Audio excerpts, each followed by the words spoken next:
যারা আওয়ামী লীগ করে ওরা মনে করেন না আমরা ভারতের আশীর্বাদে ভারতের দোয়ায় আমরা এটা পেয়েছি না।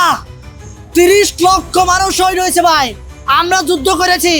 এই জন্য আমি বাংলাদেশের সরকারকে প্রশাসনকে বলবো, যখন ভারতের সাথে যখন আপনার পররাষ্ট্রনীতি নিয়ে কোনো বৈঠক হবে, ওই দেশের সরকারের সাথে মন্ত্রীর সাথে বৈঠক হবে, তখন এই যে পাকিস্তানের সাথে 16ই ডিসেম্বরে যখন আপনার চুক্তি স্বাক্ষরিত হয়েছে আত্মসমর্পণ, ওই ছবি পিছনে রাখবেন না।